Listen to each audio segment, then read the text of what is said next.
అందరికీ నమస్కారం. ఈ రాష్ట్రంలో జరుగుతున్న అక్రమ అరెస్టులకి, అక్రమ కేసులకి కేర్ ఆఫ్ కూటమి ప్రభుత్వం అయిపోయింది. ఈ మధ్యకాలంలో ప్రతి చిన్న విషయానికి కూడా బెదిరింపులు, పోలీస్ స్టేషన్లకు పిలిపియడము, ఇవి ఈ కూటమి ప్రభుత్వం వచ్చిన తర్వాత సర్వసాధారణం అయిపోయింది. ఈ మధ్యకాలంలోనే అనేక మంది ఎక్స్ఎమ్మెల్యేలను, మంత్రులని కంటిన్యూస్గా అరెస్ట్ చేస్తున్నారు. సరైన ఆధారం లేక, అది కేసు సరైందా కాదా అని కూడా నిర్ధారించుకోకుండానే సర్చ్ వారెంట్లతో భయభ్రాంతులు చేస్తున్నారు ఈ కుటుంబ పెద్దలు. ఈ మధ్యకాలంలోనే మీరు గమనించవచ్చు, సిదిరి అప్పలరాజు గారిని కానివ్వండి, జోగి రమేష్ గారిని కానివ్వండి, అదేవిధంగా 3 రోజుల ముందు ఆలూరు ఎమ్మెల్యే విరూపాక్షి గారిని, అదేవిధంగా ఆమదాల వలస సమన్వయకర్త చింతాడ రవిని, ఇలా క్రమం తప్పకుండా అరెస్ట్ చేసుకుంటా వైఎస్ఆర్ కాంగ్రెస్ పార్టీ శ్రేణుల్ని భయపెట్టాలనే ఉద్దేశంతో ఈ కూటమి ప్రభుత్వము ఆలోచిస్తుంది. నిన్నటి రోజున మా మైనార్టీ నాయకుడైన ముస్తఫా గారిని గుజరాత్కి వెళ్ళి అరెస్ట్ చేశారు. అసలు విషయము, ఒక వ్యాపారంలో జరిగిన చిన్న గొడవని దాని ఎస్టీ అట్రాసిటీ కేసుగా నమోదు చేస్తూ హత్యా ప్రయత్నము, కిడ్నాపు, ఇట్లా అనేక సెక్షన్లతో నూజివీడులో కేసు నమోదు చేసినారు. ఎవరి ప్రమేయంతో ఈ కేసులు బడాయిస్తున్నారనేది కూడా ప్రతి ఒక్కరు కూడా ఆలోచించాల్సిన అవసరం ఉంది. దాదాపు 13 టీములుగా ఏర్పడి ఆయన మీద సర్చ్ వారెంట్ తీసుకొని ఈ ఆంధ్రప్రదేశ్లోనే కాక పక్క రాష్ట్రాలలో, గుజరాత్లో ఆయన ఏమైనా టెర్రరిస్టా? ఒక వ్యాపారంలో జరిగిన చిన్న ఒడుదుడుకులలో భాగస్వాముల మధ్య వచ్చిన ఒక చిన్న డిస్టర్బెన్స్ని ఈ కూటమి పెద్దలు, ఈ తెలుగుదేశం నాయకులు ఈ విధంగా చిత్రీకరిస్తున్నారు. ఎంతవరకుని ఈ విధంగా చేస్తారు మీరు? నేను పోలీసు వాళ్ళకి ఒకటే చెప్పదలుచుకున్నా, ప్రభుత్వాలు వస్తుంటాయి, పోతుంటాయి. మీరు వాళ్ళ చెప్పు చేతుల్లో కాకుండా భారతదేశ రాజ్యాంగంలో ఉండే మీరు పదవుల్లో మీరు ఉన్నారు, బాధ్యత కలిగిన పదవుల్లో మీరు ఉన్నారు. పోలీస్ వ్యవస్థ ఏ విధంగా పనిచేస్తుందో నేను చెప్పాల్సిన అవసరం లేదు.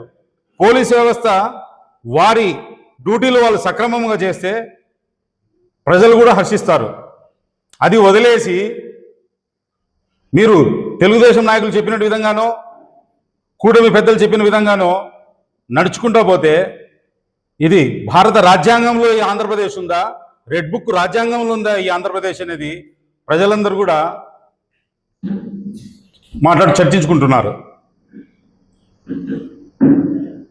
నేను చెప్తున్నాను, ఈరోజు కూటమి ప్రభుత్వం ఉండొచ్చు, రేపటి రోజున వైఎస్ఆర్ కాంగ్రెస్ పార్టీ ప్రభుత్వం వచ్చినప్పుడు మీరు ఏ విధంగా ఈరోజు అక్రమ కేసులు బడాయించిన పోలీస్ వ్యవస్థలో ఉండే పెద్దలంతా రేపటి రోజున ఏ విధంగా మీరు వ్యవహరిస్తారు, ఏ విధంగా మీరు ఉండగలుగుతారు అనేది కూడా మీరు ఆలోచించండి.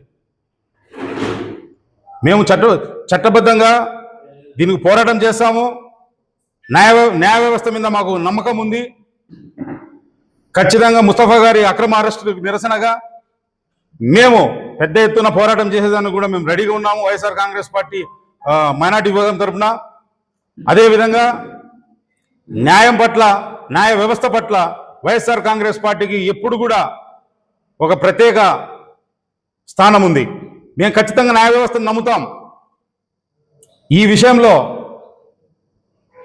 మేము కోర్టుకెళ్ళి నిజ నిర్ధారణ ఏమవుతుందనేది కూడా తెలుసుకోవాల్సిన అవసరం కూడా ఉందని చెప్పి కూడా నేను తెలియజేస్తున్నాను. చివరిగా ఒక విషయం చెప్పదలుచుకున్నా. చంద్రబాబు నాయుడు గారు, మీరు కేవలం జగన్మోహన్ రెడ్డి గారు ఈ మధ్యకాలంలో సందర్భం ఏదైనా కూడా పర్యటించే విధానంలో ప్రజల నుంచి వస్తున్న స్పందన చూసే మీరు వైఎస్ఆర్ కాంగ్రెస్ పార్టీ శ్రేణులను బెదిరించాలనో భయపెట్టాలనో ఈ అక్రమ అరెస్టులు, అక్రమ కేసులు, జైల్లోకి పంపించడం చేస్తున్నారు.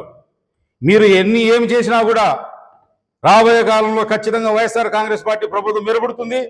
జగన్మోహన్ రెడ్డి నాయకత్వంలో ఈ ఆంధ్రప్రదేశ్ ప్రజలందరూ కూడా సంతోషంగా ఉంటారని చెప్పి నేను తెలియజేస్తున్నాను. మీ అక్రమ అరెస్టులకు ఎవ్వరు కూడా భయపడే వాళ్ళు ఇక్కడ ఎవరు లేరు. న్యాయ వ్యవస్థ మీద మాకు నమ్మకం ఉంది. జై జగన్. నా పేరు వేముల అబూజర్ నదీమ్ అహ్మద్, అనంతపూర్ వైఎస్ఆర్ కాంగ్రెస్ పార్టీ రాష్ట్ర కార్యదర్శి. ఈరోజు రాష్ట్రంలో జరుగుతున్న కేవలం పరిస్థితులు చూస్తే కేవలం YSR Congress party active persons target. అలాగే ఈరోజు అప్పలరాజు గారు అయితేనేమి, గతంలో చూసాం మనము అంబటి రాంబాబు గారు అయితేనేమి, ప్రతి ఒక్కరిపైన కేవలం వీళ్ళందరూ వైఎస్ఆర్ కాంగ్రెస్ పార్టీ ప్రజల్లో మంచి స్థానం సాధించి సక్సెస్ అయిన పర్సన్స్. సో వీళ్ళకి డైవర్ట్ చేయడం, ఇలా డైవర్ట్ చేయడంలో నంబర్ 1 చంద్రబాబు నాయుడు కానివ్వండి. ఎందుకంటే ఇప్పటి నుంచి చంద్రబాబు నాయుడు గారు కాదు, చంద్రబాబు నాయుడు జీ, బికాజ్ మోడీజీతో వాళ్ళు ఉన్నారు కాబట్టి. మనం ఈరోజు చూసే పరిస్థితి, మన ముస్తఫా అన్న, ఆయన ఒక్క మచ్చ లేని మనిషి. ఊరిలో ప్రతి ఒక్కరికి అడిగితే చెప్తారు ఆయన గురించి ఎటువంటి మనిషి. పిల్లోళ్ళు అయితేనేమి ప్రతి ఒక్కరు కూడా ఆయన మంచి నవ్వుకుంటూ మాట్లాడే మనిషి. అటువంటి ఒక మైనార్టీ క్యాండిడేట్ని ఈరోజు గుజరాత్కి వెళ్ళి అరెస్ట్ చేసేంత దుర్మార్గం పని చేసిండేది ఏం లేదు. కేవలం వైఎస్ఆర్ కాంగ్రెస్ పార్టీ ఎందుకంటే టార్గెట్ ఈరోజు మైనార్టీలు ఒకటి, మైనార్టీ సచ్చేంత వరకు కూడా ఒకటే టార్గెట్, ఒకటే ఫిక్స్ అయినారు. జగన్మోహన్ రెడ్డి, వైఎస్ఆర్ కాంగ్రెస్ పార్టీ అనేది ఖచ్చితంగా వీళ్ళు మనం ఎట్లా వీళ్ళకి డైవర్ట్ చేయాలి, మైనార్టీస్కి డైవర్ట్ చేసే బాధ్యత తీసుకొని లోకేష్ కూడా చేస్తున్న పరిస్థితి. అలాగే ఈరోజు ఎక్కడైనా కానీ చూస్తే రాష్ట్రంలో వైఎస్ఆర్ కాంగ్రెస్ పార్టీ సక్సెస్ అయింది. ఎందుకు సక్సెస్ అయింది చెప్తున్నానంటే, కేవలం ప్రజల్లో మనం తెచ్చుకున్న స్థానం, ప్రజలు ఖచ్చితంగా వైఎస్ఆర్ కాంగ్రెస్ పార్టీ వైపు ఉన్నారు. రాబోయే రోజుల్లో కూడా ఖచ్చితంగా వైఎస్ఆర్ కాంగ్రెస్ పార్టీకి ప్రజలు మంచి మద్దతు ఇచ్చి మనము జగనన్న ముఖ్యమంత్రి అవుతారని చెప్పేసి నేను చెప్తున్నాను.